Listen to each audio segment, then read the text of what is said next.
On est dans le district de Panjwai. Le district de Panjwai, c'est 350 km². C'est assez important là, comme superficie. Là. C'est grand comme l'île de Montréal, peut-être. Mais juste aujourd'hui, il est déjà arrivé 4 incidents d'importance dans notre secteur. Un incident de tir direct où une déposition s'est fait engager au tir d'armes légères, sans aucune répercussion, mais il y a quand même un insurgé qui a pris un arme et qui a tiré en direction de notre poste. Il y a 3 autres endroits où des soldats de l'armée afghane, en partenariat avec des soldats de la coalition, des soldats canadiens, ont trouvé des caches où il y avait des engins explosifs improvisés ou du matériel pour faire des engins explosifs improvisés. Et ils les ont trouvés dans le cadre d'une opération de fouille qu'on fait presque à tous les jours. Hier, ça a été une de nos journées les plus occupées. Il y a eu 17 incidents dans le cadre de la journée. Alors, les activités, il y en a partout à travers le secteur. Nana, you gotta go. Very good, thank you.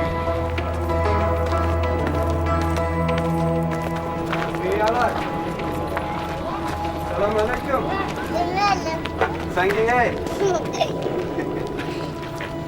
En fait, c'est que hier, on a fait une patrouille de nuit, puis on était sur Three Tank Hill, un bon point d'observation, puis quand on est revenu, il semblait y avoir quelque chose là, de suspect, donc on a pris le coordonné, le grid, puis on s'est dit quand on revenait, on allait vérifier, là, peut-être qu'on avait vu des bons indicateurs, malheureusement, là, pour un emplacement d'un ID, d'un engin explosif. Alors c'est ce que mon head guy ce matin là, est en train de confirmer que le détecteur de métal, là, si ça s'avère vrai, là, c'est du cours doutait hier. Puis à date, Alex, qu'est-ce qui se passe? C'est bon vu. Des fois, les insurgés vont utiliser les cimetières. Comme vous voyez souvent, il y a des espèces de perches qui sont plantées pour indiquer l'endroit là, des pierres tombales qui sont eux-mêmes font. Mais des fois, ils servent aussi de ça comme indicateur pour placer des ID, là, des engins explosifs. Puis alors, quand on passe en patrouille, bien, ils savent à quel moment exactement déclencher l'engin explosif. C'est pour ça que des fois, dans les bords de cimetières, il faut vraiment là, porter attention là, à tous les petits détails là, qui aux alentours. Aujourd'hui, ben, c'est ça, ça s'est avéré être... On a vérifié que c'était good to go. Il n'y avait rien, donc la patrouille continue normalement. C'était quoi votre pire journée jusqu'à date? C'était justement la perte de notre gars, le soldat bon enfant. C'était vraiment c'était plate à voir. Mais au moins, ce gars-là a gardé tout son sang-froid. Il s'est patché lui-même. Il a jamais crié, il a jamais pleuré. Il a dit que les gars, je viens de me faire blesser. Nous autres, on a continué à faire notre job. Puis quand on se fait tirer dessus, on a riposté au tir. Il y a un gars qui a sauté dessus dès que le feu avait arrêté de tirer. On l'a patché. Mais tu sais, oui, c'est la pire journée, mais en même temps, c'était une bonne journée parce qu'on a vu que tous nos TTP, notre entraînement n'a pas servi à rien, a servi à quelque chose parce qu'on a réussi à sauver la vie de notre gars, puis on a réussi à fighter contre l'ennemi, puis que les autres s'en aillent, puis qu'ils ont eu peur de nous autres.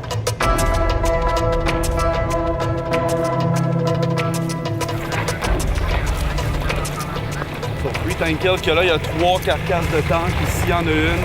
En tout et partout dans le bazar, là, il y en a 6 qu'on a vus, nous, qu'on voit régulièrement. Ça, c'est des souvenirs de la guerre contre les Russes, les Moudjahideen. Russians put a lot of IDs around here. To be honest, if we compare today's situation with the Russian time, we see that today's situation is really peaceful.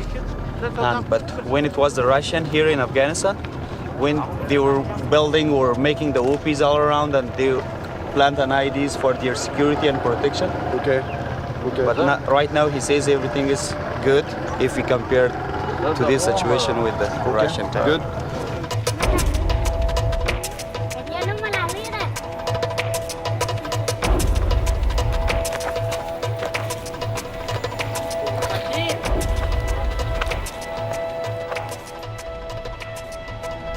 La société afghane, et du moins la société dans le district de Panjwai où nous sommes, c'est une société qui est très pauvre, c'est une société qui est agraire.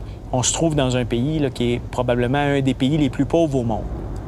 Au niveau cyclique, au mois d'avril, c'est la période de la récolte de l'opium qui rapporte quand même beaucoup de sous à un pauvre paysan afghan qui n'a pas grand d'autres options sur quoi cultiver en raison du fait qu'il n'y a pas d'infrastructure, il n'y a pas de route, il n'y a pas de système de distribution des denrées, il n'y a pas grand-chose comme alternative.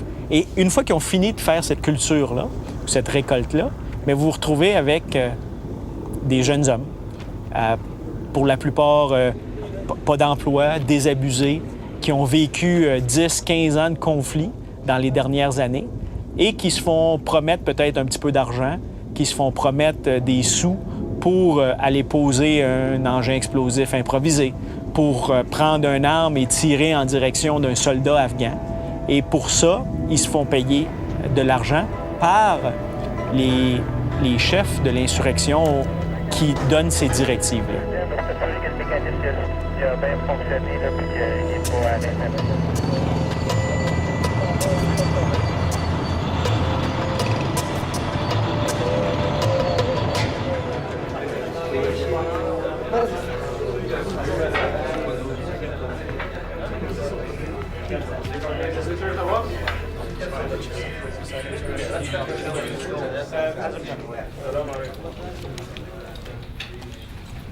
نو خدای دې دا کال زموږ د وطن د امنیت او د ښه پرمختګ او د ښه ژوند سره د ټول افغانان خدای مخامخ کی او دغه ناخوالې د زموږ د وطن څخه خدای ورکي کی چې په دې کې زموږ سره د حساب ځواکونو که د سپیشل پوسټ دي که د کاناډایان دي او دلته چې دا کوم ملګري دي او زموږ سره دغه تکلیفونه او زحمتونه زموږ په وطن کې راسره وړي دي نو خدای دې دوی هم د دغه مشکلاتو څخه خلاص کی او موږ هم خدای خلاص کی ولس خلک خو تر تاثیر لاندې دي زما سره چې وي ټولو دا راسره منلې ده چې دا یو ډېر ښه کار دی چې د مخنیوي د موټرسایکلانو وشي او ډېر ښه کار دی چې هر څوک خپله تذکره واخلي او د دوی ټول اکمالات چې کېږي اوس نه په موټر کې دي نه پر بل شي باندې دوی حرکت کولی شي هغه ټول حرکتونه د دوی هغې پر موټرسایکل دي نو که د موټرسایکله دی واچاوه دی بیا نشي کولی چې یو هدف ته ځان ورسوي او د ځایه څه په تېښته دی پر موټرسایکل باندې کامیابه شي. District Governor, it is a pleasure to be here at this beginning of the new year, and happy Nowruz to everybody.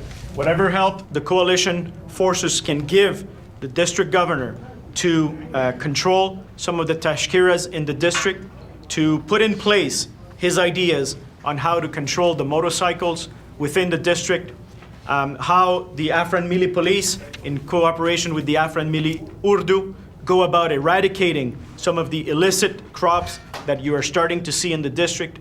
Any way we can help all those initiatives, our soldiers are here in a position to support them. There's no doubt in my mind that the insurgents are trying to move back into Panjwai and Dand and Zari. So we've got a lot. It's more about the words right now. It's all about the actions. This was a huge impact, the losing of a Malik in Taligan yesterday. And I think we all understand that. And the bottom line is that these kind of things that happen within the district, we need to act fast. But this is the kind of actions that we just cannot stand by for. I think we have a sense that the people are getting pissed off losing some of their great people. And I really think, like the governor said, I think now is the time to challenge the people with the ALP. I mean, they need to protect their own. We can do so much, but we can't be everywhere.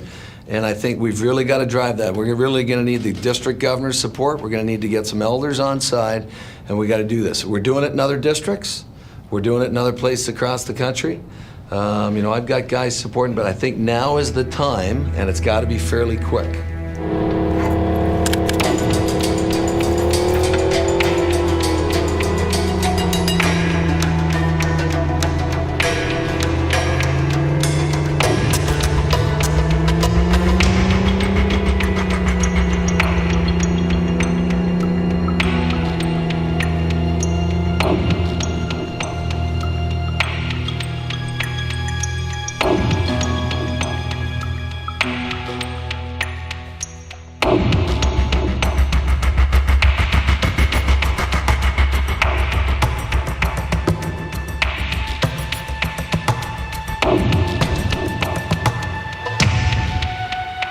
Ici, des deux côtés de la route, c'était des champs de cannabis pratiquement à perte de vue. L'odeur était assez forte. Et puis, un coup que le cannabis est récolté, ils préparent les terres. Et puis quand vous voyez, c'est tout vert comme ça c'est vraiment des plantations de poppy. On va en voir un petit peu plus loin. Ici, ils se gardent quand même une gêne, ils sont un petit peu éloignés de la route parce qu'il y avait quand même des forces de sécurité afghanes. Mais dès qu'on continue quelques kilomètres, la route n'était pas là. Donc il n'y a aucune gêne et puis ça pousse là, directement en bordure de la route.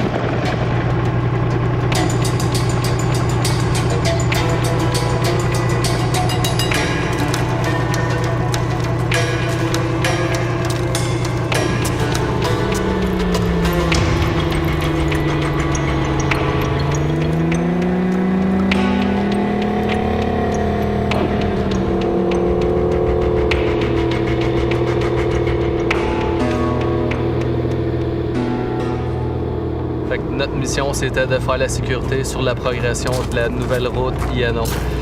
C'est ça notre tâche présentement, c'est sécuriser les travailleurs, conduire des patrouilles aux alentours de la route pour s'assurer que les insurgés, puis que la route, les travailleurs sont sécures, puis que les insurgés viennent pas perturber le bon déroulement de la route.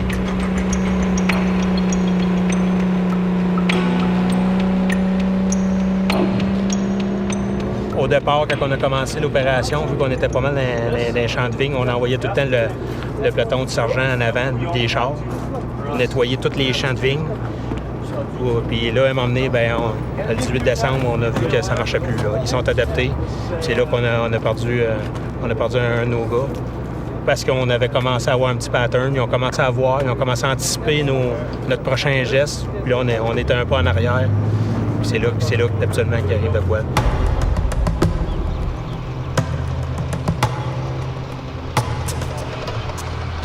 Ici où ce qu'on est, sur une note plus triste, on est à peu près 300 mètres passés où le 18 décembre, le caporal Martin est décédé. Lui, il était à éclairer un genre de compound comme ça, si on veut, là, où tout a mal tourné. Puis c'était vraiment une place un petit peu fortifiée des insurgés. Il n'y avait personne dedans. Eux autres, ils ont une tactique de mettre des IED défensifs qu'on appelle. Quand ils partent pour la saison morte, et puis on est un peu tombé dans le piège malgré nous autres.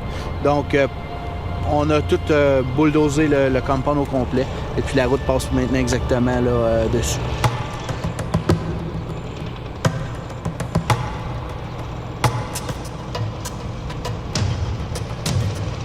Ils connaissent toutes nos failles.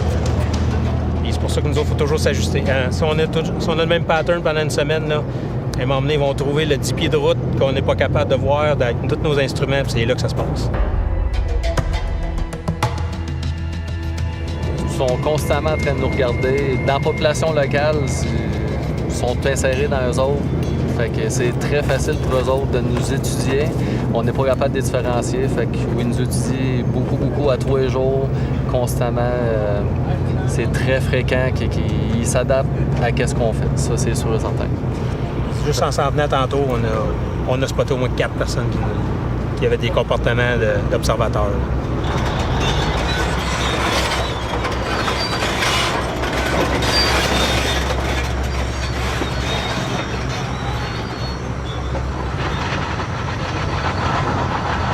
Ils peuvent prendre 3 semaines à mettre une bombe. Là.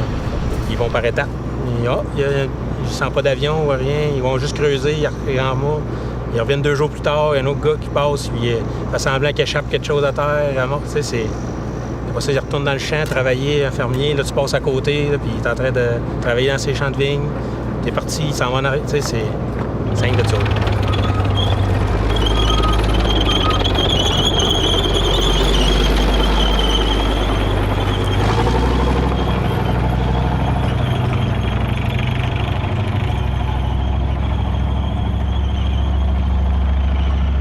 J'étais mitrailleur C6. C'est moi qui avais l'arme lourde. Là.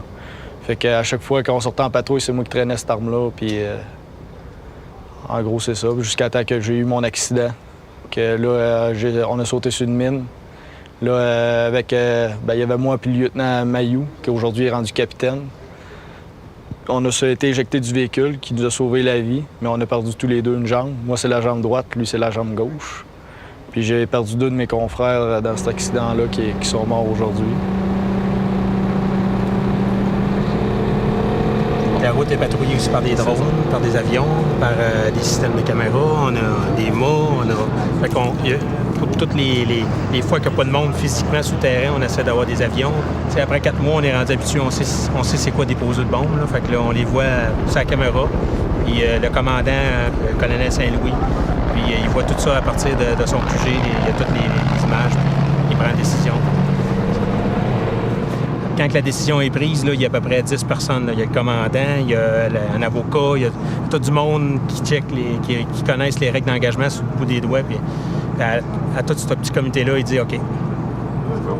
Habituellement, c'est assez long quand même. Là. Ça prend de 5 à 10 minutes avant qu'on... On peut observer les gens pendant une demi-heure avant pour être vraiment sûr que c'est ça qu'ils font. Là. Pour pas justement tuer des... Quand on a le go, hein, c'est parce que l'identification positive, elle a été faite. Puis c'est clair qu'il installe un IID. Puis on va prendre les mesures nécessaires pour que la menace s'enlève. Ça peut être une bombe, 500 livres, ça peut être machine gun, aviation ou une patrouille de nuit qui part, qui va aller les prendre. Soit qu'on désamorce la bombe ou on tue les insurgés. Il y a eu combien d'accidents de même depuis le mois de novembre? Il y en a beaucoup. Je dirais quotidiennement. Quotidiennement? À tous les jours, vous trouvez une cible et puis l'en occuper? Pratiquement, oui. Okay. Parce que eux autres, le but, c'est vraiment... vous avez vu toute la force de combat qui est ici. 2 mitraillettes puis une motocyclette, là, ça fait pas long feu. Là. Fait qu'eux autres, le but, c'est de poser des bombes. Puis ils savent qu'un soldat canadien tué, dans l'opinion publique, dans les médias, ça a beaucoup de répercussions. Bien, vraiment, leurs efforts principaux, eux autres, c'est tout le temps de mettre des bombes, justement, parce que ça fait des dommages. Puis ils savent que nous autres, dans une démocratie, bien, les gens ils peuvent dire ce qu'ils pensent. Puis s'il y a un soldat qui meurt, bien là, il y a beaucoup de questions qui se posent. Puis ils jouent là-dessus. Ils font leur propagande aussi. Ça.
Je me suis blessé le 6 août 2009 à Zalacan.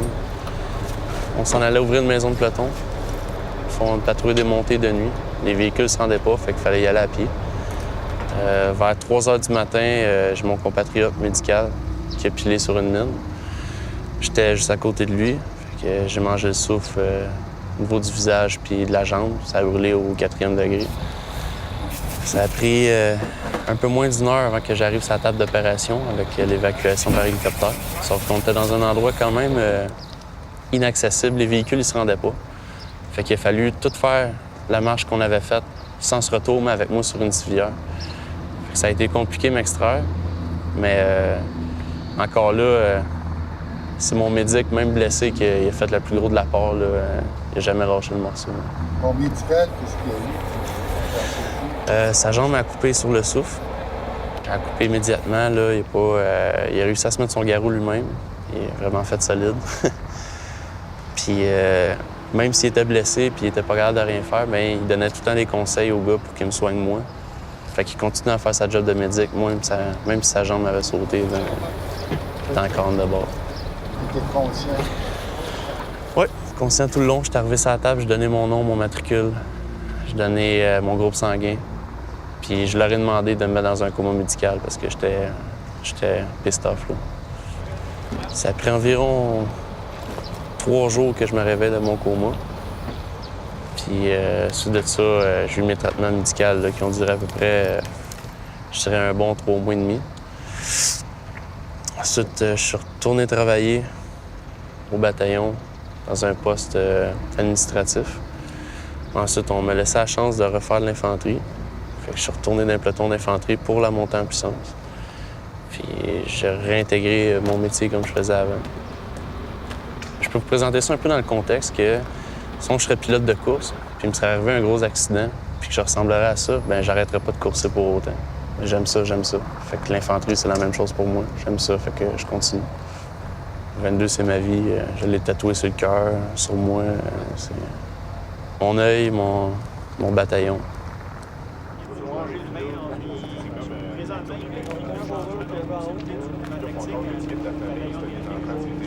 Oui, sauf qu'il y a une mentalité encore que j'ai là-dessus, c'est que comme je disais à ma blonde, je dis il faut que je parte tout le monde pour revenir. Tu sais, c'est tant que je suis en HLTA, mon tour il est comme sur pause. Une fois que je reviens d'Afghanistan, là je repèse plus, puis les jours repartent. Donc tant que je suis ici, mon tour n'est pas fini. Ouais, c'est une bonne façon de le voir. Oui. Faites le premier tour, premier bloc de vacances. C'est genre 2 opérations. Oui. Ça fait 6 mois, tu as un tour complet à faire après pas de vacances, c'est pas pareil. C'est comme lui qui part le 21 mai, là, c'est comme... Oui, c'est ça, il faut. Ouais, mais ouais. Lui, c'est l'inverse, c'est long, là. Moi, tu vois, je fais 5 mois, puis c'est vrai que j'ai hâte. Ouais. En 2007, je suis venu avec mes 2 frères ici. Puis là, cette année, j'en ai encore un ici. Là. Il est au peloton de reconnaissance. On est encore 2. Fait que c'est sûr, ma mère, elle trouve ça dur. C'est sûr que je vais être un bout d'essayer de pas repartir tout de suite, parce que c'est sûr qu'elle trouve ça dur, là. La famille, ma blonde aussi trouve ça dur. C'est sûr que c'est pas facile. C'est un sacrifice qu'on fait. C'est tout le monde qui fait le sacrifice. C'est pas juste nous autres, c'est notre famille aussi. C'est surtout ça qu'il faut comprendre. Tout le monde est... Toute la famille est impliquée, là. Quand on est ici, notre vie, elle arrête, puis souvent la leur aussi, là. Elle va arrêter dans beaucoup de façons. C'est sûr que c'est difficile. Êtes-vous avec la même blonde depuis le début? Non, j'avais pas ma blonde sur ma première mission. J'étais un célibataire endurci, comme on dit. Ça allait bien dans ce temps-là. Ça allait mieux. C'était un autre... C'est différent, mettons, avec la copine qui attend à la maison. Ça nous raccroche à nos problèmes de la maison souvent et ça nous en ramène, tu sais. C'est plus difficile un peu. C'est sûr que célibataire, ça va mieux.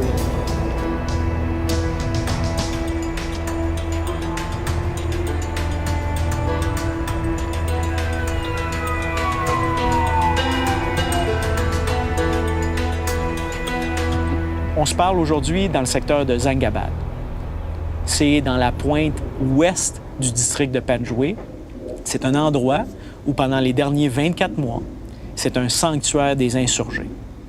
À 300 mètres en arrière de moi, il y a une école désaffectée dans laquelle les talibans de la corne de Panjwai en faisaient leur cour. Ils faisaient une cour qui siégeait et dans laquelle ils passaient des individus sous accusation parce qu'ils avaient coopéré avec la coalition. Ils étaient des chefs de village qui voulaient un projet dans leur secteur ou ils avaient coopéré avec le gouverneur de la province pour faire arriver quelque chose de positif comme l'ouverture d'une école. On les amenait à 300 mètres en arrière de moi. Ils étaient jugés par les talibans, les insurgés, et plus souvent qu'autrement, ils étaient pendus. Et ils restaient là pendant quelques jours comme exemple au reste de la population de ce qui arrive quand on veut du progrès.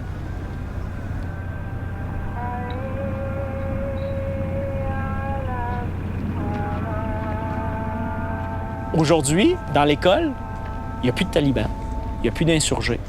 Il y a une base ici, à 300 mètres, où il y a l'armée nationale afghane. Il y a les membres du 22 qui sont ici, les membres du groupement tactique qui sont ici. Et d'ici, on patrouille dans tout le secteur.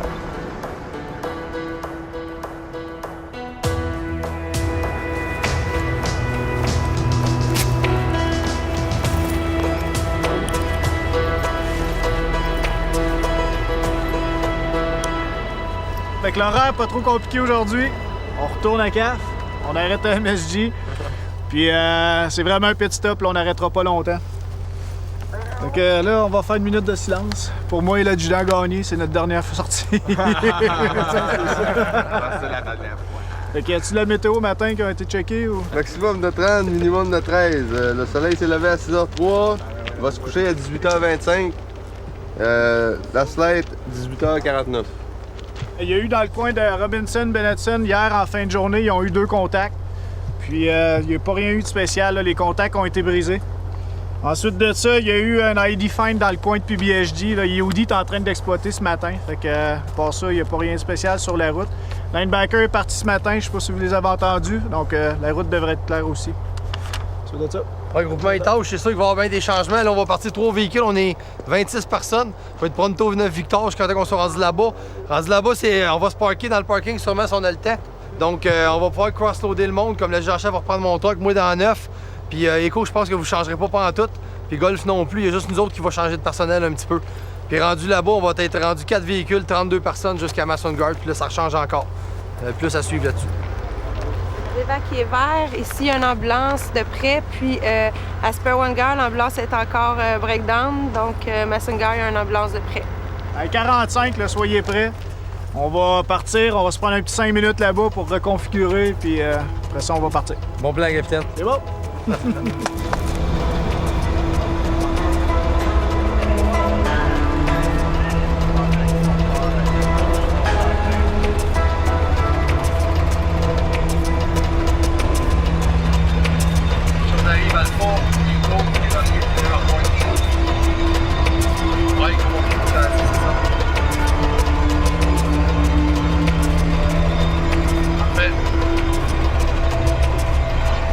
Les soldats du groupement tactique, oui, on est des soldats avant tout, mais on s'est développé une attitude, on s'est développé une façon de travailler basée sur une devise « combattre, convaincre et construire ». C'est tout le spectre de notre travail ici. Et c'est pas juste du combattre. C'est un aspect de convaincre cette population à un avenir meilleur, et c'est l'aspect de construire ou reconstruire des capacités, des infrastructures, des choses qui n'existent plus. Des systèmes d'irrigation qui ont été détruits, des écoles qui n'existent plus, qui sont désaffectées, des routes qui n'ont jamais existé, pour relier tous ces villages-là à un système, à une gouvernance, à un futur meilleur.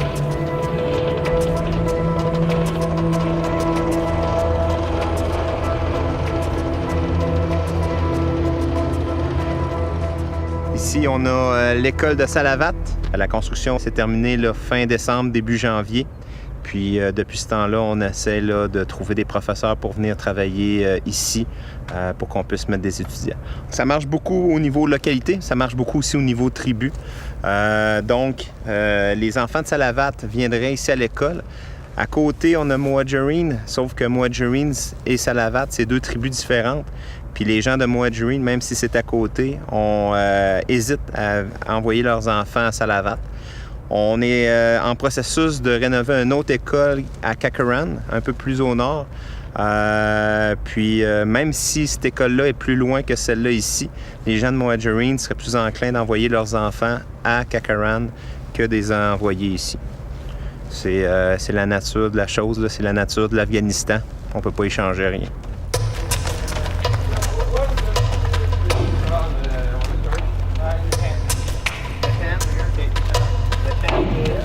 La population sont conscients de l'importance des écoles. Ils sont conscients que c'est le futur de leur pays, le futur de la région ici. Mais ils ont encore peur. Ils ont encore peur des représailles insurgées. Donc, de la façon que nous autres, on le fait fonctionner, ou de la façon qu'on a développé ça, c'est qu'à côté de chaque école, on construit un poste de police. Ici, il y a le poste de police juste un petit peu plus loin au sud, mais c'était pas un problème parce qu'on avait déjà le camp là, ANA, ASF juste à côté. On veut profiter de cette ouverture-là d'esprit à Salahan puis à Shalgore comme levier pour ouvrir l'école de Salavat. Donc, une fois que l'école serait ouverte à Salahan puis à Shalgore, le mot se passerait assez rapidement comme quoi que les enfants là-bas vont à l'école, la population ici pourrait, en tout cas on l'espère, mettre de la pression sur leurs autorités pour que même si eux autres travaillent conjointement avec les insurgés, n'aient pas vraiment le choix de laisser les enfants venir à l'école, laisser les professeurs venir travailler ici.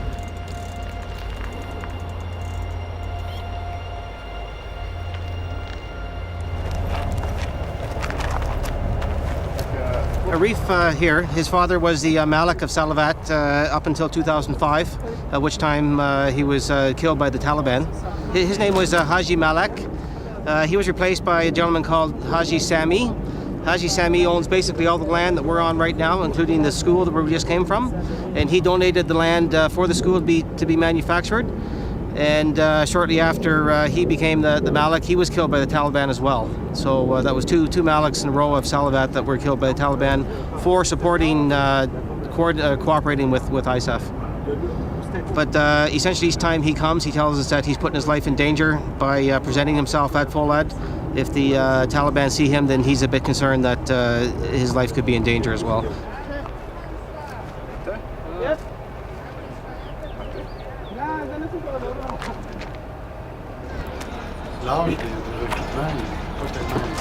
Non, il y a un jeune qui est ici environ, ben c'est dur à dire les âges, ils ne savent pas les âges, là. Il y a environ, on estime qu'il y a environ 15 ans, 15-16 ans environ, là, le plus jeune. Lui, il n'a pas suivi d'entraînement, il était recruté sans entraînement. Dans un secteur comme Dan, c'est tout la plupart du monde sortent de l'école de police. Ici, on a qui sortent de l'école de police, mais il y en a qui ont été recrutés sans passer par l'école de police. Puis ils vont aller à l'école après X semaines ou X mois pour avoir du monde sur le terrain. Mais ils sont formés quand même par nous autres. Ils ont une formation quand même. Je vois des progrès sur ce que j'ai vu quand je suis venu en 2004. Là. 2004, là, la police afghane et même l'armée afghane, on faisait une opération avec l'armée afghane. C'était dangereux pour nous autres. Là. On se disait, il va-tu tirer son arme de façon accidentelle? Je vais-tu mourir d'une balle qui va être partie de nulle part parce que le gars est tellement incompétent et il est tellement drogué? C'est plus ça qu'on voit. Là, on est rendu à des opérations où est-ce que l'ANA vient nous voir, nous disent, exemple, Ken Jacket, dans les prochaines 2 semaines, on pense qu'il y a des caches d'armes, on pense qu'il y a des insurgés. On voudrait agir là, on aurait besoin de votre soutien. 8 fois sur 10, ils trouvent ce qu'ils pensaient trouver. C'est un niveau de professionnalisme qui est incroyable. C'est très bon.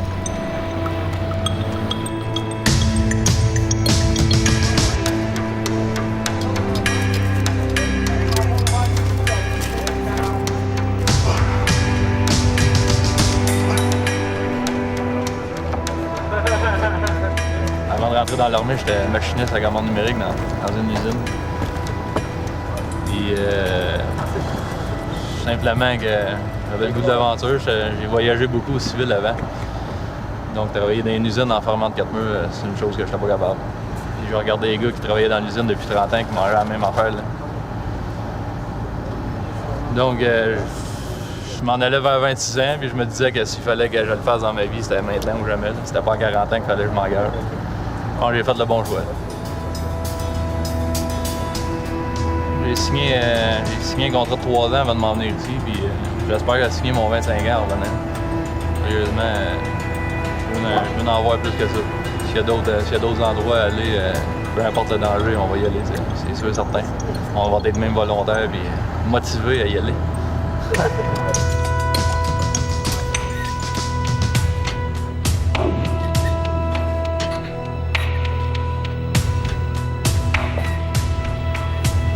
Contrairement aux stéréotypes que le monde pense de l'infanterie, on n'est pas du monde généralement qui a de l'éducation, peu importe là-dedans. Moi, je trouve que la job qu'on fait ici, puis la qualité de l'enseignement qu'on a eu sur le terrain, je pense que jusqu'à date, ça le prouve.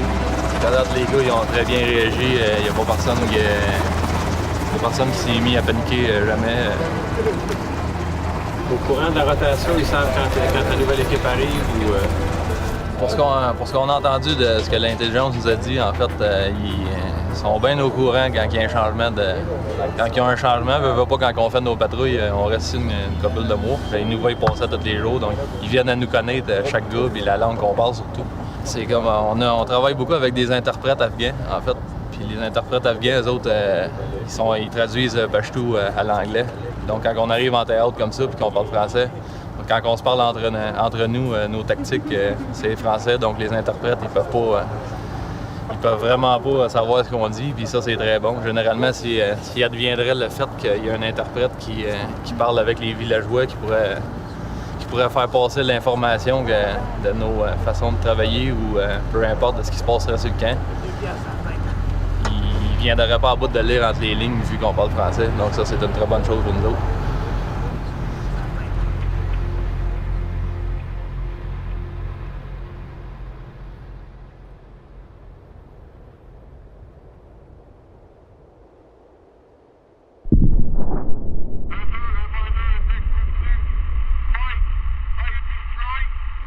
J'ai entendu ID Strike, j'ai dit au capitaine adjudant, bon, ID Strike. À ce temps-là, quand on call ID Strike, ces airs, on sait jamais. On sait juste qu'il y a eu quelque chose qui est arrivé. Ça veut pas nécessairement dire qu'il y a eu un blessé ni un mort non plus. Ça veut dire qu'il y a eu un engin explosif qui a explosé, puis qui a atteint soit nos troupes, soit nos partenaires de l'ANSF. Puis, immédiatement, je suis allé dans le centre des opérations. Puis rapidement, j'ai su que c'était un Vital Sign Absent, là, un VSC qu'on appelle. Donc, on l'appelle comme ça jusqu'à temps qu'on peut confirmer, parce qu'on n'a pas le droit de dire officiellement qu'il est Kill in Action, à moins que ça soit évident. Malheureusement, 2 minutes après, j'ai su que c'était évident qu'il était décédé, de par ce qui restait malheureusement du corps.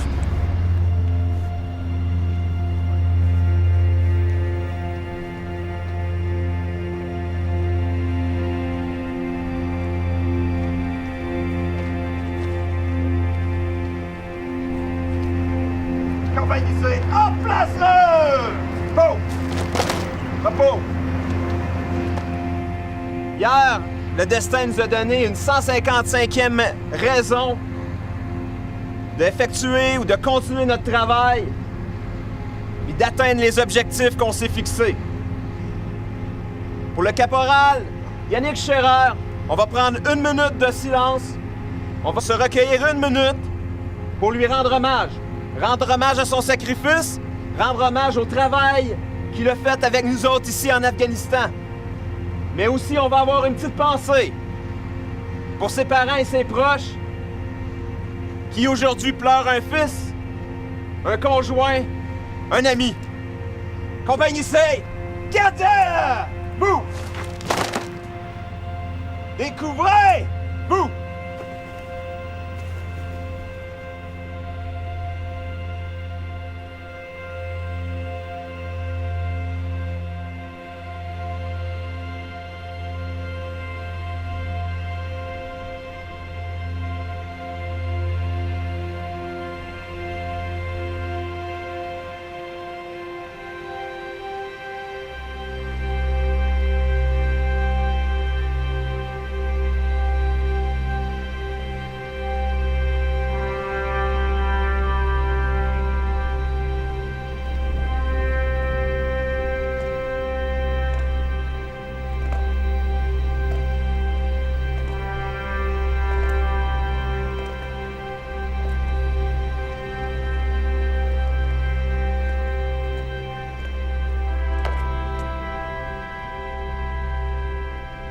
La dernière chose que tu veux donner comme message, soit aux insurgés ou encore plus à la population locale, c'est que des choses comme ça va te faire reculer. La vie continue, c'est Soldier On. On sait en tant que soldat professionnel que ça peut malheureusement arriver. Puis vous avez été en mesure de constater hier, nous autres, on fait le nécessaire pour emmener la section, puis idéalement le peloton auquel appartient notre décédé. Parce que ça fait partie du processus. De ramener les gars ici, de décompresser. Il y a un temps vraiment pour pleurer. Les gars reviennent, ils vivent le moment difficile, ils passent le moton. Hier soir, on fait la cérémonie à la rampe, ils ont donné les derniers adieux. Puis, ce matin, quelque temps ce matin, on les embarque dans l'hélicoptère, ils retournent en avant. Moi, le plan, c'est que je les accueille quand ils vont débarquer de l'hélicoptère. Puis je vais leur parler. 2 minutes, pas plus que ça. Parce qu'à un moment donné, on est rendu à une autre journée, puis il faut continuer. Puis il faut remettre les gars immédiatement sur la bicyclette quand tu tombes, là. Parce que sinon, c'est là qu'ils vont rester marqués tout le temps.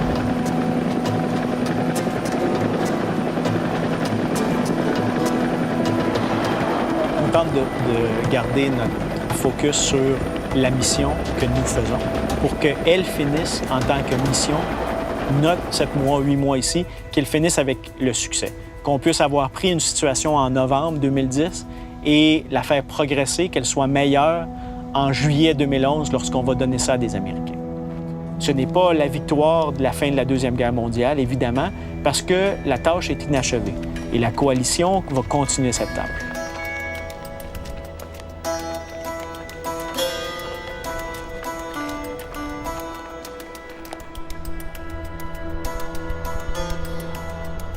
Quand on interagit dans un pays comme ça, c'est une question de génération. Je reprends l'exemple tout le temps de la Yougoslavie, où est-ce que dans un pays européen, qu'il y a eu les Olympiques à Sarajevo en 84, lorsque la guerre s'est déclenchée puis que tout s'est désintégré, ça a pris presque 20 ans. Là. À partir de 90, 92, en réalité, exemple, le 1er bataillon, en 92, on a ouvert l'aéroport de Sarajevo. Puis on peut dire que ça a pris entre 15 et 20 ans pour avoir une région calme, dans un pays qui est presque européen. Donc quand vous remettez le focus sur un pays là, qui ressemble beaucoup plus au Moyen-Âge qu'un pays européen moderne, post-Deuxième Guerre mondiale, il faut s'attendre que ça prenne 25 à 50 ans avant qu'il y ait vraiment des changements réalistes. Là.